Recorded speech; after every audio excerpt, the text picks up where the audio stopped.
नगर थाना क्षेत्र के भवनाथपुर के पास हथियारबंद अपराधियों ने लूट के दौरान विरोध करने पर खाद बीज विक्रेता के बेटे की गोली मारकर हत्या कर दी और 25 लाख रुपए लूटकर फरार हो गए। ये घटना उस समय हुई जब खाद बीज भंडार के मालिक अनुजदेव सिंह का 16 वर्षीय बेटा शिवम कुमार 25 लाख की रकम लेकर केनरा बैंक भवनाथपुर में जमा कराने जा रहा था। भवनाथपुर के पास अपराधी हथियार का भय दिखाकर युवक से पैसों से भरा बैग छीनने लगे। युवक ने जब इसका विरोध किया तो अपराधियों ने गोली मार दी और रुपयों से भरा बैग छीनकर फरार हो गया। स्थानीय लोगों की सूचना पर पुलिस मौके पर पहुंचकर घायल युवक को मायागंज अस्पताल ले जा रही थी कि रास्ते में ही उसकी मौत हो गई। मौके से पुलिस ने पिस्टल की मैगजीन भी बरामद की है। मृतक के परिजनों का कहना है कि शिवम 25 लाख की रकम लेकर बैंक में जमा कराने जा रहा था। पुलिस घटना की जांच कर रही है। लेके दुकान पर से निकले तो वहाँ भवनाथपुर आगे बैंक केनरा बैंक जाना था। उसके पहले ही हम लोग बाइक से जा रहे थे, तकरीबन बाइक की स्पीड 55 थी हम लोग की। वो लोग ओवरटेक करके आगे आए, 2 बाइक आगे लगाया, बाइक हम लोग का रुका। फिर वो पीछे से बाइक एक लेके आया, उस पर 2 आदमी बैठा हुआ था। वो पीछे वाला पैसा मांगा, शिवम जो मेरे साथ था, जिनके पास पैसा था, वो पैसा उनको नहीं दिए।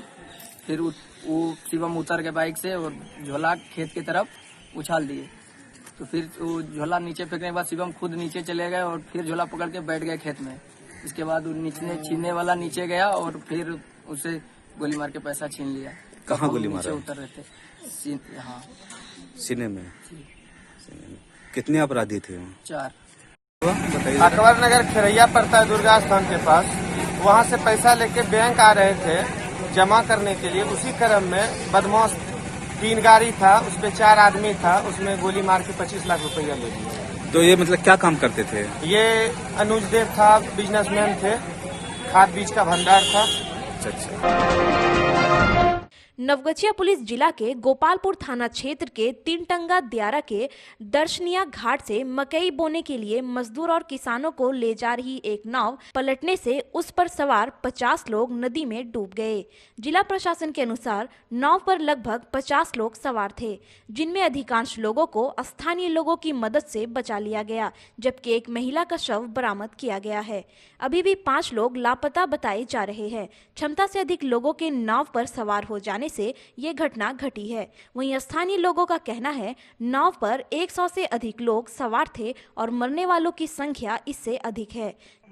जो कि कुछ आदमी ऊपर हुआ है, बाकी आदमी क्या घटना हुई है?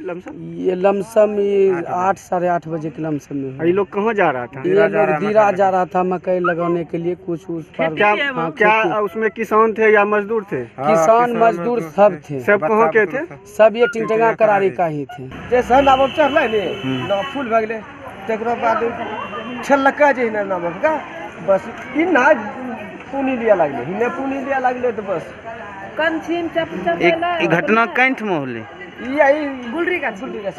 घटना के बाद जिलाधिकारी के साथ अन्य अधिकारी मौके पर पहुंच गए हैं। स्थानीय गोताखोर और एसडीआरएफ की टीम की मदद से लापता लोगों की खोजबीन जारी है।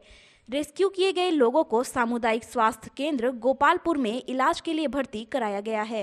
इस बार जो कुछ खेत हैं वहाँ पे नाव से कुछ लोग जाने की बात सामने आई है, जिसमें घाट पर ही नाव को आगे नदी में धक्का देते समय नाव के डूबने की सूचना प्राप्त हुई है। इसमें 7 लोग अभी मिसिंग बताए जा रहे हैं। हालांकि उनका वेरिफिकेशन कराया जा रहा है, चूँकि नदी के उस पार काफ़ी बड़ी संख्या में गिरती और 2 नाव से लोग पहले भी गए, तो उस साइड में उन लोगों को वेरीफाई कराया जा रहा है। और इस घटना में अभी तक एक व्यक्ति के घटना सर कितने बजे के करीब हुई है? घटना सुबह। कहाँ पे ये घटना हुई है सर? ये दर्शनिया घाट कहलाता है। ये गोपालपुर तीनटंगा करारी के पास दर्शनिया घाट कहलाता है। नॉर्मली ये नोटिफाइड आइडेंटिफाइड घाट नहीं है। लोग खेती करने के लिए उस साइड जाते हैं। अखिल भारतीय विद्यार्थी परिषद के कार्यकर्ताओं ने रिपब्लिक भारत चैनल के संपादक अर्नव गोस्वामी की गिरफ्तारी के विरोध में महाराष्ट्र के मुख्यमंत्री उद्धव ठाकरे का पुतला फूंका और विरोध में नारे लगाए। खलीफाबाद चौक पर उद्धव ठाकरे के पुतला दहन के बाद परिषद के प्रदेश सह मंत्री कुश पांडे ने कहा, अर्नव गोस्वामी की जिस प्रकार गिरफ्तारी की गई है वह लोकतंत्र के चौथे स्तंभ पर कुठारा घात है। महाराष्ट्र सरकार एक राष्ट्रवादी पत्रकार की आवाज को अलोकतांत्रिक तरीके से दबाना चाहती है। उन्होंने इस घटना की निंदा करते हुए अर्नव की अविलंब रिहाई की मांग की। पुतला दहन कार्यक्रम में करण शर्मा, कुणाल पांडे, विकास चौहान, अतुल अग्निहोत्री, शिवम, निखिल, सूर्या, पारस, आनंद, अभिषेक, मुकुल, आशीष, आशुतोष, पीयूष, नमन, जाहिर, रोहित, शिवम, मयंक, रोशन, रवि, गोपाल, सोनू समेत अन्य कार्यकर्ता मौजूद थे। आज हम लोग महाराष्ट्र के मुख्यमंत्री उद्धव ठाकरे का पुतला दहन कर रहे हैं, क्योंकि ज्ञात हो एक बेबाक से अपनी बात को रखने वाले राष्ट्रवादी पत्रकार, जो कि लोकतंत्र का चौथा स्तंभ कहा जाने वाला होता है, उस पत्रकार को उद्धव ठाकरे की तानाशाही सरकार ने गिरफ्तार कर लिया गया, जो कि काफी शर्मनाक है। आज अर्नव गोस्वामी के साथ पूरा देश खड़ा है, क्योंकि लोकतंत्र का चौथा। वहीं झारखंड के साहिबगंज जिले के पत्रकारों में भी अर्नव की गिरफ्तारी से आक्रोश है। रिपब्लिक भारत के एडिटर इन चीफ की गिरफ्तारी के विरोध में यहां के प्रिंट और इलेक्ट्रॉनिक मीडिया के पत्रकारों ने साहिबगंज स्थित गांधी चौक पर काला बिल्ला लगाकर विरोध किया और उनकी रिहाई की मांग की है। पत्रकार संघ के अरविंद ठाकुर ने कहा, लोकतंत्र के चौथे स्तंभ पर प्रहार कर महाराष्ट्र सरकार जनता की आवाज और मीडिया की स्वतंत्रता का हनन करना चाह रही है। जो घटना घटी है, पुलिस ने जो पत्रकार के साथ किया है, वरिष्ठ पत्रकार अर्नव गोस्वामी जी को जो उस तरह से और लोकतांत्रिक तरीके से गिरफ्तारी उनकी हुई है, जिस तरह से उनके साथ हाथापाई की है, ये घोर निंदा का विषय है। कैंडल मार्च हम लोग महाराष्ट्र सरकार के विरुद्ध में हम लोग कैंडल मार्च कर रहे हैं, और जो महाराष्ट्र सरकार ने लोकतंत्र पर चौथे स्तंभ पर अत्याचार किया है, अन्याय किया है, सत्य को दबाने का प्रयास किया है, आज है उसका मुख्य आवाज का मुख्य सूत्रधार मीडिया है, और अर्नव गोस्वामी को उस सत्य को उजागर करने का उन्हें बहुत प्रताड़ित किया गया और दंडित किया गया है। मालदा रेलवे डिवीजन के डीआरएम यतीन्द्र कुमार ने भागलपुर रेलवे स्टेशन पर चल रहे निर्माण कार्यों की समीक्षा की और यात्री सुविधाओं का जायजा लिया। लाव लश्कर के साथ पहुंचे डीआरएम ने खान पान की दुकानों, सामानों की गुणवत्ता की भी जांच की और कर्मियों को हिदायत दी। उन्होंने कोरोना को लेकर यात्रियों को हुई असुविधा के लिए खेद व्यक्त करते हुए जल्द ही रेलवे द्वारा सभी सुविधाएं उपलब्ध कराने का आश्वासन दिया। उन्होंने कहा, यात्रियों की परेशानी देखते हुए उनकी सुविधा के लिए कई ट्रेनों का परिचालन किया और विभाग से समन्वय स्थापित कर ट्रेनों के नियमित परिचालन के लिए प्रयास किया जा रहा है। रेलवे से जो है तो है ही, रेल तो अपना पूरी तरह से निर्वाह कर ही रही है, सारी उम्मीदों को पूरा उतर ही रही है। मतलब रेल की तरफ से कोई वो नहीं है, ये तो सरकार और प्लस ये आपका पेंडेमिक के गाइडलाइंस हैं, इसको फॉलो कर रहे हैं हम लोग। इसके अंडर कंस्ट्रक्शन है, काम चल रहा है, एस्केलेटर लगना है एक्स्ट्रा एक और बाहर, और हमारे जो लिफ्ट वगैरह के काम चालू होने हैं, सेकेंड एंट्री भी खुलनी है, वहाँ पार्किंग वार्किंग, तो उनके काम जो प्रगति में उनकी अपनी समीक्षा करने के लिए आए। क्राइस्ट चर्च स्कूल में 10वीं कक्षा में रजिस्ट्रेशन को लेकर निर्धारित शुल्क से अधिक पैसा लेने और रसीद नहीं देने पर अभिभावकों ने जमकर हंगामा किया।